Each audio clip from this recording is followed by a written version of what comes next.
So perhaps we can go ahead and get started.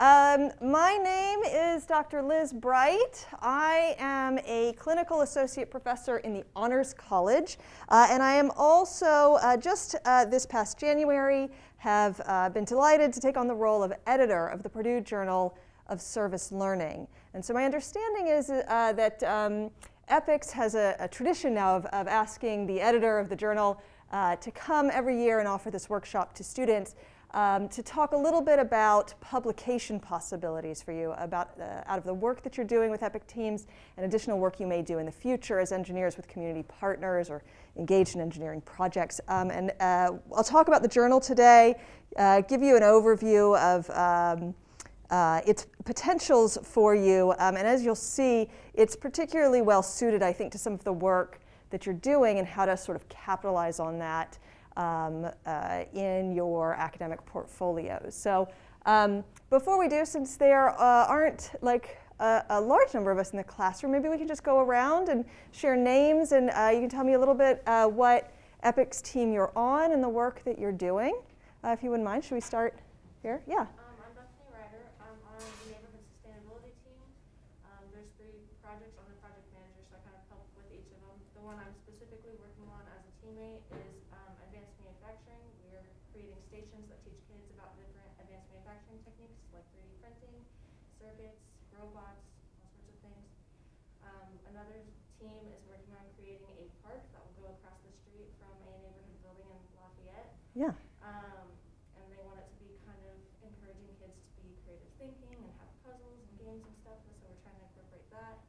And then the last team for neighborhood sustainability is the bike repair station team, and they're creating a bike repair station that also teaches kids with a booklet and videos and an online website of how to repair your bike.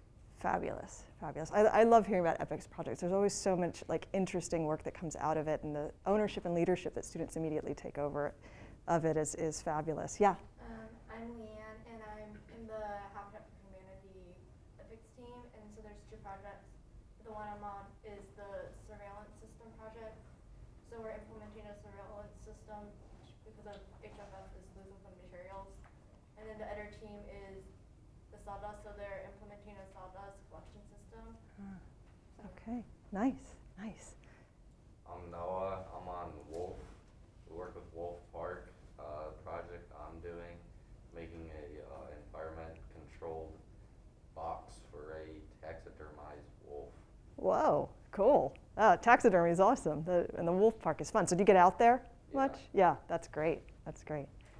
I'm Ethan, and I'm on the conservation team, and my project is bridges. So we work with Nisha's Land Trust to build pedestrian bridges in their parks. I love that. Yeah, so also getting out into the field quite a bit. That's great. That's great. I'm Bella. I'm also on the Habitat team. I'm actually project manager on the Habitat team, so we do have that sawdust collection team because it's a very enclosed space and it's like a health violation to have that much sawdust, so we're trying to capture as much of it as we can. And then security team is in charge of, the goal is to kind of like help relocate stuff after it's been lost. Yeah, yeah. Okay, great. And great that you're both here together then too, because you can even think about or talk about co-publishing kinds of opportunities that might come out of your work and take back to your project teams as well. Good, yeah. I'm Briley. I'm on GAQT, which is basically working to reduce indoor air pollution in Kenyan kitchens. So we're working on like modifications for like kitchens, like the stoves they have, and like what different types of chimneys, make sure that the airflow is moving out instead of like staying in the kitchen. Great, that's excellent. I did a study abroad to Kenya, so that's very important work and wonderful things that you're doing. Who's the faculty on that? Dr. Bohr. Okay. Oh, Brendan Bohr. Yeah. Okay, excellent, cool. Hi, my name is Abby. I'm also part of the GAQT team, and Briley and I are both on the fan design team, and we also have 2 other teams as a part of it, the sensor team and a data analytics team. Yeah, excellent. It's great work. It's a pernicious problem, right? That kitchen smoke. It's a worldwide issue, but yeah. Excellent. Okay, well, thank you all for sharing. It's nice to hear, I mean, it's always fabulous to hear about the incredible work that students do through EPICS teams. But in particular, what I'm going to talk to you about today is an opportunity, as I said, to sort of maximize the work you're doing in those teams, because you're working in particular with community partners, working in community-based projects in ways that lend themselves to thinking about, reflecting on, and publishing in the realm of service learning. So Purdue, since 2014, has had a dedicated journal, an academic peer-reviewed publication, which is both online and in print, that we put out every year, specifically for student-authored publications in service learning. I'm going to talk about what those things are, and international engagement is part of our charge as well. The two things are sort of connected. It's both domestic and international. So just to walk you through, bear with me.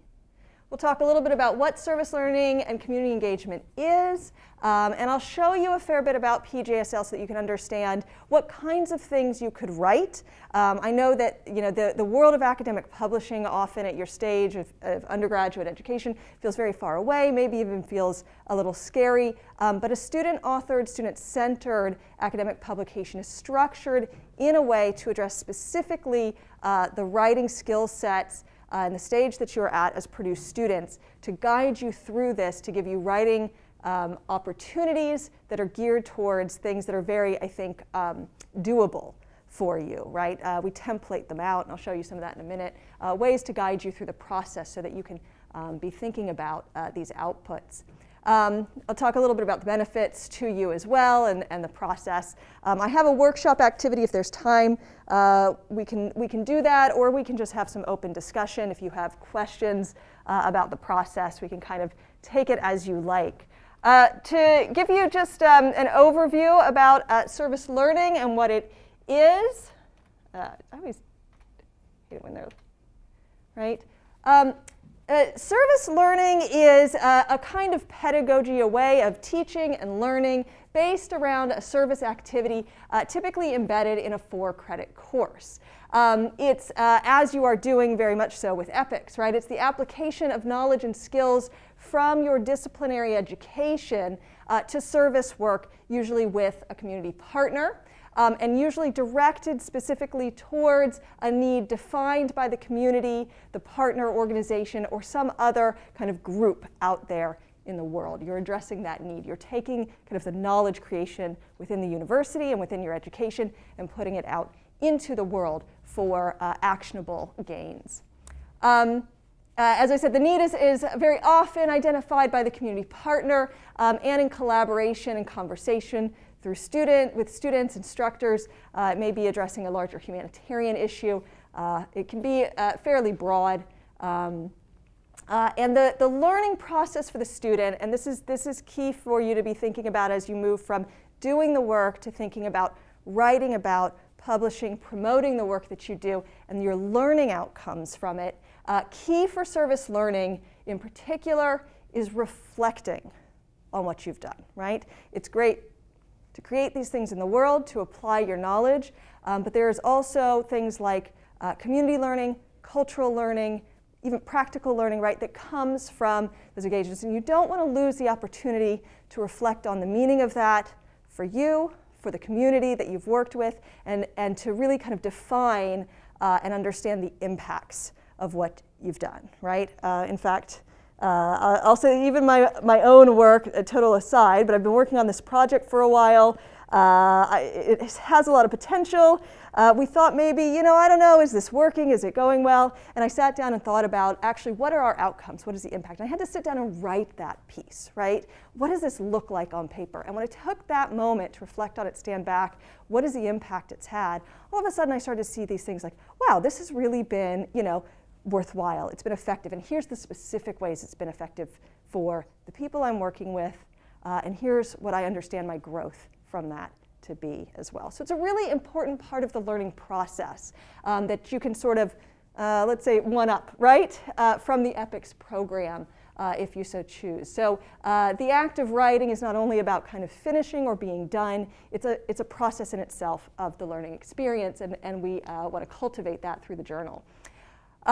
So as it says here, right, it's a method to process your experience, to talk about how you've applied sort of knowledge and course content, and also to define your personal and societal values that have come out of this, right? You're taking your engineering or your other kind of disciplinary specialties out into the world. What additionally have you pulled from that you can't get in the classroom, right? So writing about service learning, reflecting upon your work is a critical sort of pedagogy, a learning process by which you can pull more from these experiences. Okay, so what is the Purdue Journal of Service Learning, and how can we help you to engage in the practice of service learning and make some more gains from what you've done? So as I mentioned, we are an open access journal. What that means is that the articles that are published with us are available to everyone free of charge. You don't have to go to like a database or have university access. It's open access, which we provide in print and online, and our mission is to publish student-driven work that centers on service learning and academic civic engagement. So all of our authors are student authors. You must be a student at Purdue to publish with us, or within a year of having graduated. We have both undergraduate and graduate students who publish with us, and as I'll show you, there are different types of things you can write that maybe feel a little more appropriate to the level that you're at, depending on where you're at. So we have multiple opportunities to sort of capture both undergraduate and graduate student writing. And we involve you in the publishing activity in ways to step you through the process. And also the purpose, the sort of mission or aim of the journal is to showcase the opportunities available at Purdue, the way that service learning pedagogy is effectively kind of pursued at our university. As you're probably familiar, we're a land-grant institution, right? And so with that land-grant mission of Purdue comes with a certain commitment to community engagement. Service learning and the publication of student work is one way to kind of let our university kind of community know what the opportunities are and how we're meeting the land-grant mission, right? So you write about your experiences, other students read about your experiences and are interested then or more knowledgeable about how they can get involved in an EPICS team or with Nisha's Land Trust or with Wolf Park or any of these sorts of other organizations. There's ways to kind of that we work to highlight both your learning and the opportunities for others to follow on what you have built. Okay. Why should you publish? In general, why should you think about publishing with PJSL? So maybe you're familiar with, maybe you're thinking about an academic career and you've heard publish or perish, right? This is a phrase we commonly say. Maybe you'll hear it more in graduate school or for folks who really pursue an academic life. But publication, writing about what you do, the research you produce, your learning outcomes is a critical part of disseminating, building knowledge in the world, right? If we're doing projects, if we're doing work, but we're never putting it out there, we lose both the opportunity to really sort of digest the meaning that we have made from the project and its value to the greater world, right? So dissemination, putting that out there, is a really critical piece in any discovery process. It's critical if you are pursuing an academic career, but even if not, right?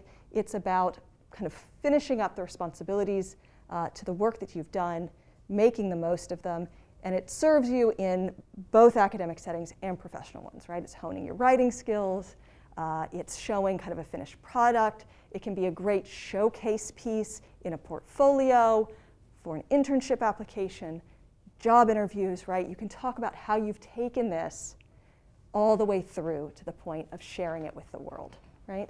So some other pieces of this for us, the expectation with PJSL is that you will work with a writing mentor. Dr. Bohr, for example, sits on our editorial board and would probably be a good person to serve in that role. But in the event, right, that you don't have one, we will also work with you to find you one. So you're not kind of left to do this all on your own. There's some guidance there, and it gives you an opportunity to build a little bit of a relationship as well beyond the classroom context with a faculty mentor.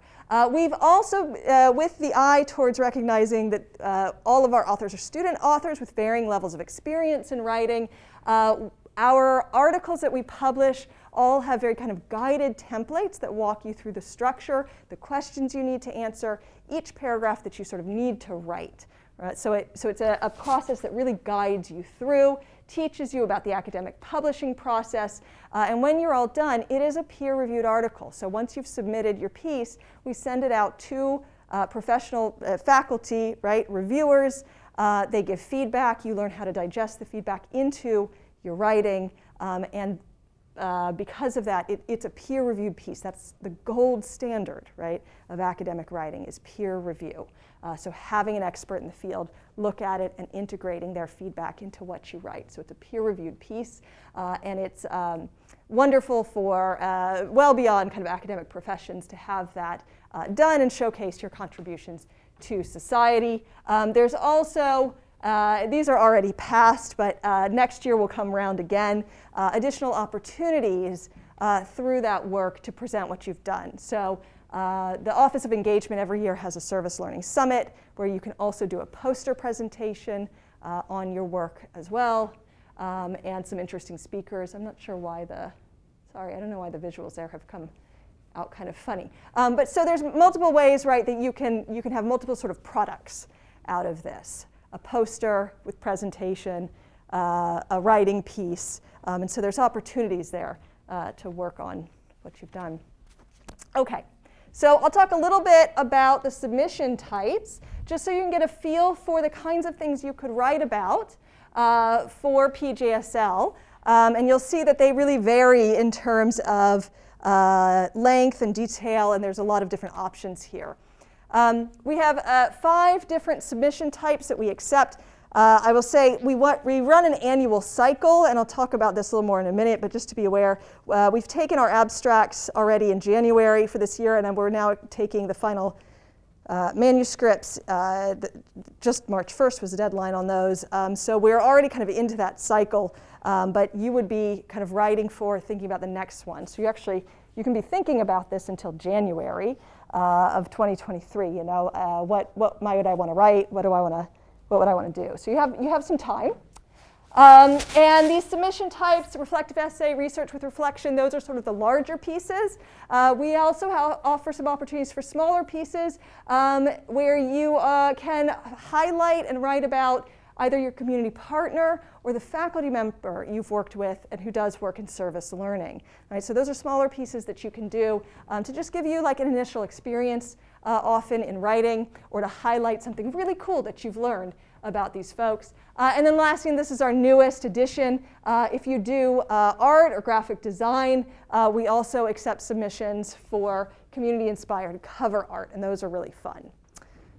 Okay. So what do each of these look like? First is the reflective essay. This is where you're describing and then critically reflecting on your service learning or engagement experience, right? And again, each one of these has a template, and so it's not just give us some reflections. We kind of step you through what questions do you need to be thinking about, what should you be writing about in reflecting on that experience. How do you organize what you're writing? So there's templates. There's, I should say, when you go to our website, you'll see both submission type descriptions for each of these, as well as the actual, you can click on the link to the templates so that they're there when you're ready to even think about what you want to do to help generate your ideas. So as I said, the reflective essay is one of our longer pieces, a 3,500 word limit, and again, authored by students only, right? So it's really writing from your perspective. The other large pieces that we take, sort of signature pieces, is research with reflection. And in this case, the student is really describing as well as reflecting on the community engaged experience or the service learning experience, and has to have a really clear demonstration of impact. That's important because generally with research with reflection articles, they all need to discuss and think about impact. With research with reflection, it's very often a methodology and method by which impact is being measured, evaluated, reported on, right? There's research outcomes there. And so that's the closest to a traditional research article. because it's got a background literature review, a method section, et cetera. And these are similar to the reflective essay, about 3,500 words. And usually they're student authored, but usually there's a faculty person as well who's sort of a secondary or tertiary author. Okay, the smaller pieces, and the things that you might be especially interested in initially in thinking about an EPICS team, although we'd be thrilled to have submissions in the larger ones as well if you're ready to do that. But some like quick uptake ones are also our community partner snapshots. 1,000 words, that's what? 4 pages, 6 pages, double spaced, right? It's like a course paper, if that.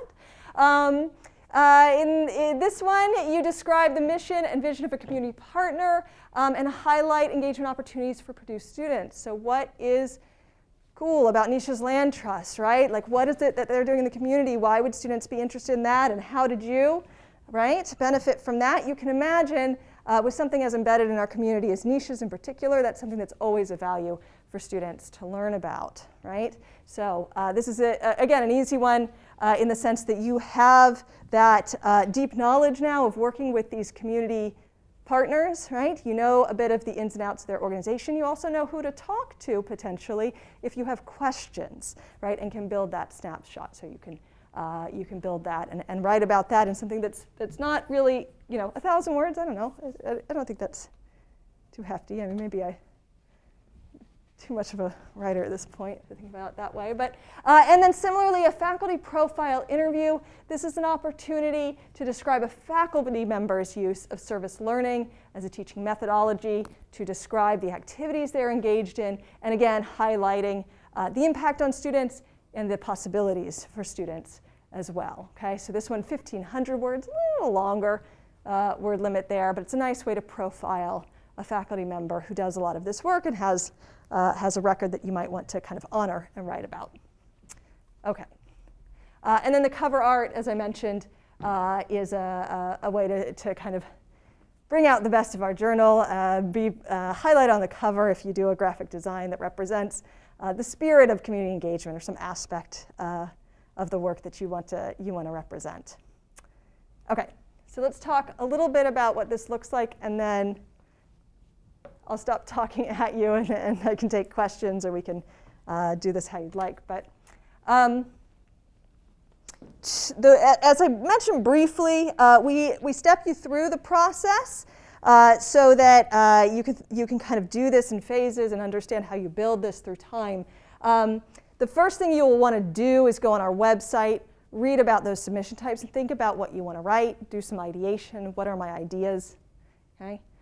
Put that into about 250 to, I'd say 250 to 300 words. 500 is a bit long, right? That's going to be your abstract. So what are you going to write about? What are you going to cover? What should people know about it? Right? What are the takeaways? And then you go on our website, you create an account, not your career account. You have to go, it's through Purdue Press, and they have their own online system. So you go to our PGSL website, create your account, and then you submit the abstract. Now it says here, wait for us to respond in 2 weeks. We do have an abstract deadline, as I said, in January. That's the last point. But you can submit this at any time. If you want to get in our queue for next year, you could submit. I'm the person behind the machine, me and Carly Rosenberg, who's our assistant. I'll get back to you. And what I do at that stage, once I've received an abstract, I read it. I think about whether or not it's appropriate to the aim and scope of the journal. Does it fit the definition of what we say we publish? And again, it's all listed on our website, so you can think about what is the mission and scope? Is what I'm writing appropriate? I'll get back to you with feedback, right? And let you know whether or not to go forward with writing the piece, right? So you only have to write it really a little bit at first to find out whether or not this is going to work, and then we can talk about that, right? So you don't have to commit to the whole thing right away. Okay? Then what happens? Okay? So I get back to you, I say, oh great, we would love to have this article, this, let's say your reflective essay on kitchen smoke remediation in Kenya, right? This is really cool, it sounds great from the 250, 300 words you gave me. Let's see the whole thing, okay? So you'd want to reach out to who you've defined as your writing mentor, or let me know if you need help finding one, to work with that person to help you kind of with the editing process. And then again, as I said, we've templated this out for you to step you through the sections that you need to include, the questions you need to answer, what you should be talking about in the piece to organize it, okay?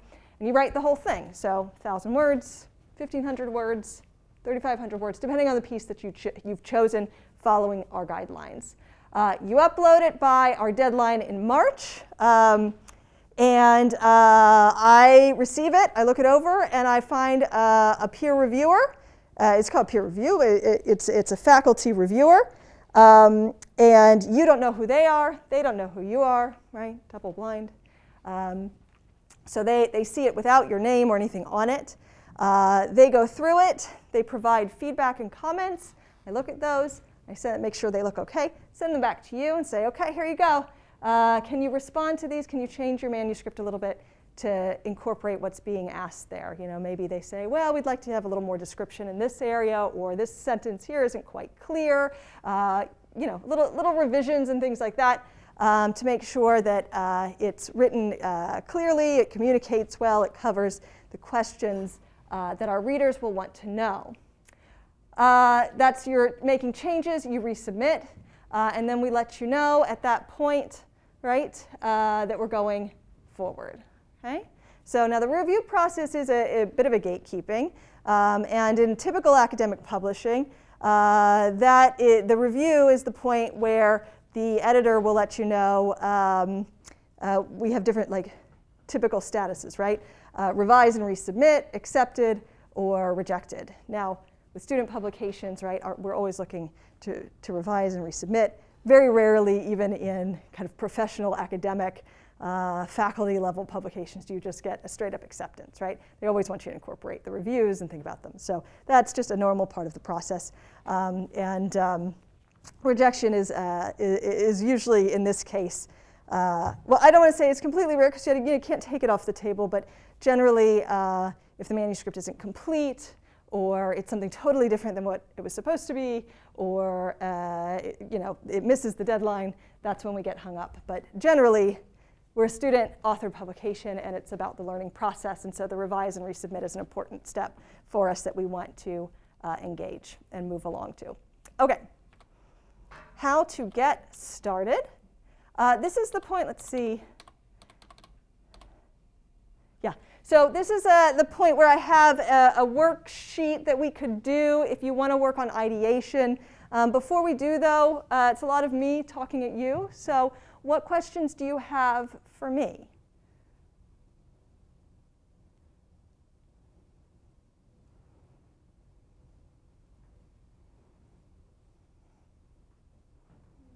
Yeah.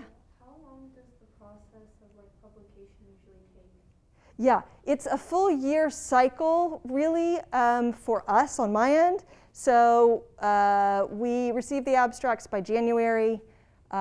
In March, I get the full manuscripts from authors. Then they go out for review. Ideally, we get the reviews back in 2 weeks, but in practical reality, when faculty get back to us, it can take longer for that. And then there's the revise and resubmit. Now, I tell you, I'm on my first cycle of it, so I'm still learning the process myself. But April and May is when we're really working with your final manuscripts to publication. And then, let's see, the actual online and print, I'm trying to think, they come out at basically at the beginning of the academic year.